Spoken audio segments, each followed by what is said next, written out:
தானேன்னு தோணுச்சு. நான் போய் கேட்டேன். ஆனால் அந்த பொண்ணு இல்லை, அது ஃப்ரெண்ட்ஷிப்பு அப்படின்னு சொல்லிட்டாங்க அப்படின்னு எந்தெந்த சந்தர்ப்பத்திலலாம் ஆகிப்போச்சு. சொல்றேன், மக்களுக்காக சொல்றேன். ஒரு பொண்ணுக்கிட்ட கொஞ்சம் க்ளோஸாக ஆரம்பித்தேன். ஃப்ரீ பீரியட்னா பக்கத்தில் வந்து உட்காந்துருவா, பேச ஆரம்பிப்போம். ஹோம்ஒர்க் வந்து எனக்கு கொஞ்சம் அடிக்கடி எழுதி கொடுப்பா. ஓ அப்படியா விஷயம்? ஓ இதெல்லாம் ஒருவேளை அவளுக்கு எனக்கு பிடிச்சிருக்கனால தான் இது நடக்குதோ அப்படின்னு நினச்சிட்டு நான் போய் ஒரு நாள் சொல்ல வரைக்கும் போயிட்டேன். அப்போ வந்து அவ என்கிட்ட வந்து சொல்றா, என்னவா இருக்கும் எனக்கு என்னடா தெரியும், உங்ககிட்ட ஒரு விஷயம் சொல்லணும் அப்படின்னு சொல்லிட்டு வந்துட்டா. சரி அவளே சொல்லிடுவா போல அப்படின்னு சொல்லிட்டு பார்த்தா எனக்கு அந்த பையனை பிடிச்சிருக்கு அப்படின்னு சொல்லிட்டு என்கிட்ட வந்து சொல்றா. இப்போ கேண்டீன் போகிறோம், நான் இங்கே உட்காந்துருப்பேன், அவங்க அங்கே உட்காந்துருப்பாங்க. அவங்களே வந்து ஊட்டி விடுவாங்க. சரி நான் பென்சில் படுத்தா, எதுக்கு பென்சில் படிக்கிறேன், மடி இருக்கலாம், என் மடியில் படுக்க வச்சாங்க. அன்லிமிட்டட் காலுக்கு அர்த்தமே தெரியாது சார் எனக்கு. அவங்க பேசினதுக்கு அப்புறம் தான் அன்லிமிட்டட் காலம் எவ்வளோ நாள் பேசினா போல. இப்போ காலேஜ் விட்டு இப்படி போகிறேன், அடுத்து கால் வருது, மறுநாள் காலைல 8 மணி காலேஜ், அது வரை ஃபோன் பேசுகிறாங்க. விடிய விடிய ஃபோன் பேசுவீங்க. நடுவில் 2 மணி நேரம் தூங்குவாங்க. தூங்கிட்டு நானும் தூங்கிட்டு ஃபோன் வச்சுருவேன், திரும்ப அடிச்சு இந்த தூங்குனா ஃபோன் வச்சிருவேன் அவ்வளோதானா அப்படின்றாங்க. என்ன கொடுமை சரவணன். சரி அந்த பொண்ணு லவ் பண்ணாமல் இப்படி பண்ண போகிறாங்க நான் நினைக்க. இப்போதான் ஒரு ட்விஸ்ட். அப்படி பாரு, சூப்பர் சீனரி. நான் அந்த பொண்ணை லவ் பண்ணது அந்த பொண்ணுக்கு தெரியாது, அந்த பொண்ணு அவனை லவ் பண்ணது எனக்கு தெரியாது, அந்த பையனுக்கு நான் லவ் பண்ணது அவனுக்கு தெரியாது. என்னடா குரூப் இது? டேய் எனக்கு ஒண்ணுமே புரியலடா. அது நீங்க என்னென்னமோ பேசுறீங்க, எனக்கு ஒரே குழப்பமா இருக்கியா. அந்த பொண்ணு என்ன லவ் பண்ணியிருக்கா சார். சரி, நான் அந்த பொண்ணு லவ் பண்ணல. அவங்க 2 பேருக்குள்ள ஏதோ நடந்திருக்கு, அது நடக்குதுன்னு கூட எனக்கு தெரியாது. இப்படிதான் சார், அவனுக்கு தெரியாதது எனக்கு தெரியாது, எனக்கு தெரியாது அவனுக்கு தெரியாது, அந்த பொண்ணுக்கு தான் சார் இதெல்லாம். உங்க 2 பேருக்குமே ஒன்றும் தெரியல, அதான் விஷயம். ஏமா நீ ஊட்டி விட்டுருக்க, மடியில படுக்க வச்சிருக்க, இந்த ட்ரெஸ் போடு அந்த ட்ரெஸ் போடுன்னு சொல்லியிருக்க, என் போன் வாங்கி நீயே உன் கான்டாக்ட் நல்லா சேவ் பண்ணிருக்க. மூஞ்சி சார் மூஞ்சி, சில மூஞ்சிகளை பார்த்தாதான் போட்டுடன் போல தோணும். அப்ப இதெல்லாம் லவ் இல்லையா அப்படின்னு கேட்டா, கிஷோர் எனக்கு ஒன்று பிடிக்கும், எனக்கு உன் மேலே இன்ட்ரெஸ்ட் இருந்துச்சு, ஆனால் அது நான் லவ்வா பார்க்கல அப்படின்ட்டாங்க. அப்படியா சொன்னா? ஆமா.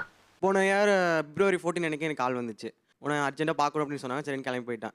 போனோடனே எனக்கு ஷர்ட்டு, டைரி மில்க் எல்லாம் வாங்கிட்டு வந்திருந்தாங்க. அங்கதான்டா இருக்கு இந்த ஸ்டேட் பாண்டியோட ட்விஸ்ட். ஒரு பிப்ரவரி 14 அன்னைக்கு அதை கொடுத்தா அதுக்கு என்ன அர்த்தம் நீங்க சொல்லுங்க ஃபர்ஸ்ட். நம்ம காதலர் தினம், காதலர் தினம் ஓகே, நம்ம ஒத்துக்கலாம், வாங்கிக்கலாம். அதேதான். சரி அவங்க கொடுத்துட்டு உங்களுக்கு ஒரு ஷையா இருக்கும் போல, நம்மளே ப்ரப்போஸ் பண்ணிக்கோன்னு சொல்லிட்டு நான் ப்ரப்போஸ் பண்ணிட்டேன். சரி ஐ லவ் யூ அப்படின்னு சொன்னதுக்கு இல்ல உன் மேல எனக்கு அந்த மாதிரிலாம் தாட் இல்ல, உனக்கு வந்து யாருமே இன்னைக்கு உனக்கு லவர் இல்லைன்னு எனக்கு தெரியும், ஸோ அதனால நான் உனக்கு வாங்கி கொடுத்தேன். அதை வந்து பிப்ரவரி 15 வாங்கி கொடுக்கலாம், 16 வாங்கி கொடுக்கலாம், நார்மல் டேஸ்ல வாங்கி கொடுத்துட்டு ஏதோ தோணுச்சு வாங்கி கொடுத்தது கூட சொல்லியிருக்கான். ஆமா சார். கன்றாவிய எப்படி இந்த மனுஷன் எப்படி ஆயிட்டாரு பாத்தியா சார். இன்னைக்கு வந்து நம்மளுக்கு கண்டிப்பா எப்படியும் ப்ரப்போஸ் பண்ணிடுவாங்க. ஆல்ரெடி நாங்க அந்த மாதிரி ஒரு நெருங்கின அனுநியமா தான் பழகிட்டு இருந்தோம். 14 அன்னைக்கு சொல்லுவோம், எனக்கு ரொம்ப இன்பதிர்ச்சியா தான் இருந்தது. அப்ப புரியல, இப்ப புரியுது. அதான் சொல்லுவாங்கன்னு இன்பதிர்ச்சியா இருந்தது. ஆனா அவங்க சொன்னதை கேட்ட உடனே எப்படி அதிர்ச்சியா இருந்துச்சு? தாங்கிக்க முடியல மனசு ரொம்ப. ஓகே, இன்ப அதிர்ச்சியிலிருந்து பேரதிர்ச்சிக்கு போயிடுச்சு சார். ஐயோ மீண்டும் மீண்டுமா? நம்ம கொடுக்குற கிஃப்ட்ஸ் எல்லாம் வந்து ஸ்டோரி போடுவாங்க சார். ஸ்டோரி போடுறப்ப நம்மள மென்ஷன் பண்ண மாட்டாங்க. நம்மள தவிர எல்லாத்தையும் மென்ஷன் பண்ணிருப்பாங்க. இது நம்ம லிஸ்ட்லயே இல்லையே. கொடுத்தது கிஃப்ட் நானு, என்ன மட்டும் டேக் பண்ணலன்னா அது லவ் தானே அப்படின்ற மாதிரி ஒரு எல்லாரையும் டேக் பண்ற பொண்ணு நம்மள மட்டும் சொல்லலைங்கிறப்ப லவ் நினைச்சீங்க. ஐயோ பாவம், அவரே கன்ஃபியூஸ் ஆயிட்டார். இந்த பொண்ணு அதுக்கும் எக்ஸ்பிளனேஷன் கொடுத்துருச்சு. அதை கேட்டதுக்கு இந்த மாதிரி ஒன்ன டேக் பண்ணா நீ தான் வாங்கி கொடுத்தன எல்லாருக்கும் தெரிஞ்சிடும், அப்புறம் லவ் பண்றோம்னு நினைச்சிருவாங்க. நமக்கு மட்டும் ஏன் இப்படி எல்லாம் நடக்கிறது? லவ் பண்றாங்க நினைச்சிருவாங்கிறதுக்காக தான் அது டேக்கே பண்ணல, அதனால தான் பண்ணல. லவ் பண்றதுனால தான் அந்த பொண்ணு டேக் பண்ணல நம்ம நினைச்சிட்டோம். பாத்தீங்களா, கவுளி கூட அடிக்குது. எனக்கு அப்பதான் பிரேக்கப் ஆயிட்டு நான் உட்காந்து செம்மையை அழுதுட்டு இருக்கேன். அவன் மூஞ்ச பாரு, உன் மூஞ்ச பாரு, இவனுக்கெல்லாம உன்னை விட்டு போயிருக்கா அப்படிலாம் சொல்லிட்டு ரொம்ப கேர் காட்டினான். அதாவது வாய்க்கு வந்தபடி எல்லாம் பேசப்படாது, எதா இருந்தாலும் நியாயமா பேசணுமா இல்லையா? அதுக்கப்புறம் அவ பண்ற ஒரு விஷயங்களும் பார்க்க இது லவ் தானா ஜெசி, இது லவ் தானா, இது லவ் தானே ஜெஸ்ஸி நினைக்கிற அளவுக்கு என்னென்னலாம் பண்ணாங்க. அதை வேற ஞாபகப்படுத்திட்டீங்க. நெஞ்சமெல்லாம் பொண்ணா இருக்கு தம்பி. எனக்கு வந்து வாழ்க்கையில் எது நடந்தாலும் உன்ட்டு தான் ஷேர் பண்ணணும்னு தோணுது, வேற யார்ட்டையும் ஷேர் பண்ண தோணல, உன்ட்ட வந்து ரொம்ப கம்ஃபர்டபுளா இருக்கு, செக்யூரா இருக்கு உன்ட்ட அப்படின்னு நான் சொல்லிட்டு சொல்லுவா. இதெல்லாம் நம்புற மாதிரி அங்க இருக்குது. அப்புறம் கடைசியில ஒரு நாள் எப்படியோ சரி இதை இப்படியே போனா வேற யாராச்சும் வந்து பந்தியில உட்காந்துட்டு போறாங்க அப்படின்னு சொல்லிட்டு நான் போய் சொல்லிட்டேன். தெரியாம தான் கேக்குறேன், இதெல்லாம் ஒரு பொழப்பா? நான் லவ் பண்ணதே இல்லை இது வரைக்கும், அப்படி லவ் பண்ணாலும் உன்னை லவ் பண்ண மாட்டேன் அப்படின்னு ஒரு வார்த்தை சொல்லிட்டா. ஓ, லவ் பண்ணவும் மாட்டேன், பண்ணாலும் ஒன்ன பண்ண மாட்டேன். சாம்பார் அப்ப எனக்கு. ஆனா அதுக்கப்புறம் நம்ம விடுவோமா? திருப்பி பேசி அவளை ஓகே பண்ணி பேசிட்டா இருக்கீங்க. இல்ல அது பிரேக்கப் ஆயிருச்சு. இல்ல நீ ஏன் இவ்வளவு கேவலமா இருக்கேன்னு சொல்ல வர்ற? என்னது உங்களுக்கு இதுனா ஒரு மாதிரி ஒன்ஸ் இன் இயர் ஒரு லவ் பண்ணி ஒரு பிரேக்கப் ஆகி மீண்டு மறுபடி அது ஒரு மாதிரி அது ஒரு லைஃப் ஸ்டைல் ஆயிடுச்சோ? இவனுக்கு உண்மையிலே அறிவில்லையா இல்ல அறிவில்லாதவ மாதிரி நடிக்கிறானே தெரியல என்னாச்சு. ஒரு பொண்ணு எல்லாம் இவங்க சொன்ன எல்லாமே பண்ணாங்க சார்.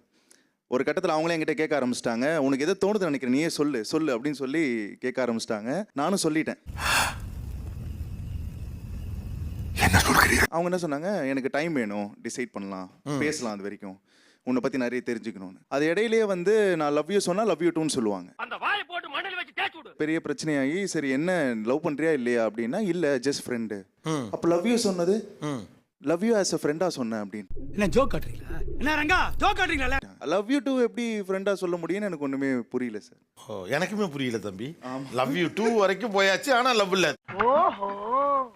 நான் போய் சொன்னா அந்த பாண்டு பிரேக் ஆயிருமோன்னு நான் வெயிட் பண்ணிட்டு இருந்தேன். சரி. என் கூட இருக்க ஃப்ரெண்ட்ஸ் சும்மா இல்லாம போயிட்டு அந்த பொண்ணுகிட்ட சொல்லிட்டாங்க, இதற்கு இது பதில் இல்லையே. இந்த மாதிரி அவன் உன்னை வந்து லவ் பண்றான், உன் மேல நிறைய ஃபீலிங்ஸ் வச்சிருக்கான், நீ அவன் கூட இருந்தா உன் லைஃப் நல்லா இருக்குங்கிற மாதிரி சொல்லிட்டாங்க.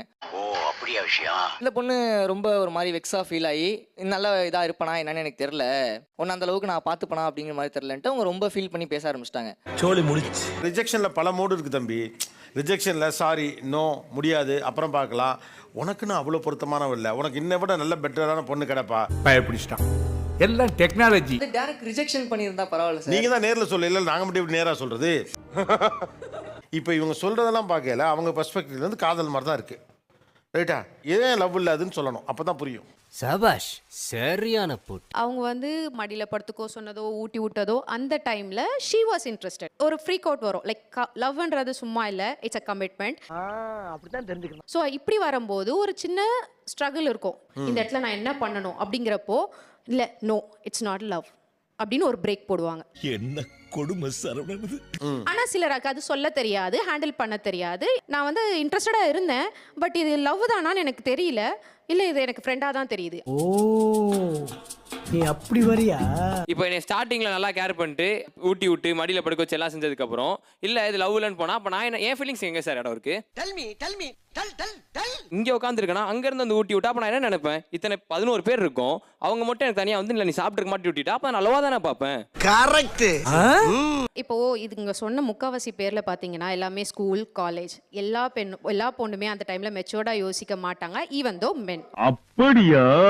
அப்படிதான். இப்ப நீங்க சொல்ற கணக்குப்படி பார்த்தா வேலை செய்யும் இடத்துல வர காதல் மட்டும் தான் சரியான காதலா? அப்படியும் சொல்ல முடியாது சார். அப்ப எங்க தான் சரியான காதல் வரும்? சூப்பரா. பாப்போம், ஒர்க் ஆச்சுன்னா பார்க்கலாம், நம்ம வேணானா வேணான்னு சொல்லிடுவோங்கிற மைண்ட் செட்ல நீங்க இருக்கீங்க. அந்த பையன் இதெல்லாம் பண்ற பொண்ணு நான் லவ் பண்ணுங்கிற மைண்ட் செட்ல இருக்கான். அதை நினைச்சு நான் ரொம்ப பெருமைப்படுறேன்டா. இப்போ உங்களுக்கு இது ரொம்ப சாதாரணமான ஒரு டிப்ளமேட்டிக் ஸ்டேட்மெண்ட்டாக நீங்கள் சொல்லிட்டு போயிடலாம். ஆனால் அந்த பையனுக்கு வந்து அது ஏமாற்றம்ல. ஆஃபீஸில் அவ்வளோ பேர் இருந்தாலும் என்ன மட்டும் கரெக்டாக அந்த டைம் மட்டும் கூட்டிட்டு போவான். எனக்கு ஒரு ஆஃபீஸ் பிளேஸில் எனக்கு ஒரு ஃப்ரெண்ட் இருக்கான்ப்பா, நான் எப்போ கூப்பிட்டாலும் அவன் வருவான் அப்படிங்கிறவனை நான் ஃபோன் பண்ணுவேன்.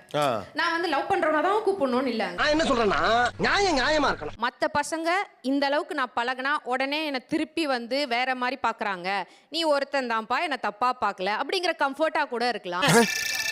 ஆனால் என்னை யாருக்கூடையும் பேசாதே பார்த்துக்குது, யாருக்கிட்டையும் பேசாத, என்கிட்ட மட்டும் தான் பேசணும், எங்கூட தான் நீ டீ பிரேக் வரணும், எங்கூட தான் லஞ்சுக்கு வரணும், எங்கூட தான் போகணும். உங்க கூட டைம் ஸ்பெண்ட் பண்றாங்கன்றதுக்காக இட்ஸ் நாட் தட் லவ். இல்ல இப்ப சாப்பாடுலாம் கொண்டு வரத அவர் காதலின் சமைக்க எடுத்துக்க வேண்டியதில்லை. கல்லஞ்சக்காரன் அவ்வளவு நேரம் கதறானே கரையிறானா? பொதுவாகவே நம்ம அம்மாக்களோ நம்ம பெரியம்மா பெரியச்சி யாரா இருந்தாலுமே லேடிஸ் அன்னைக்கு அவ அது பிடிச்சிருக்குன்னு சாப்பிட்டா நான் இன்னைக்கு அதை செஞ்சு வைக்கிறேன் அப்படின்னுவாங்க. இப்படியே உசுப்பேத்தி உடம்ப ரணகலம் ஆக்கிட்டாங்கடா. 1 day 2 days பரவாயில்ல சார், 4 months வருது சார். இவனுக்கு லவ் போச்சுங்கிற கவலையா சோறு போச்சுங்கிற கவலையான்னு எனக்கு தெரியல.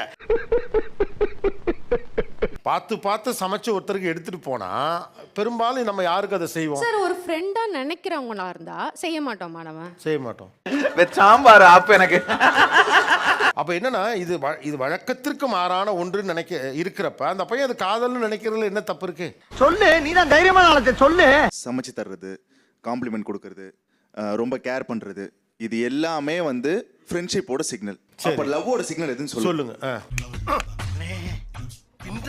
இந்த சேனல் எதா இருந்தாலும் அது கொஞ்சம் ஆதரவு கொடுங்க. உங்க பொண்ணான கையை கொண்டு அந்த பெல்ல தட்டிடுங்க. அவங்களுக்கு சப்ஸ்கிரைபர் 5-10 ஏறுனா அவங்க மனசு சந்தோஷப்படும். அவங்க வீடியோவும் பாருங்க.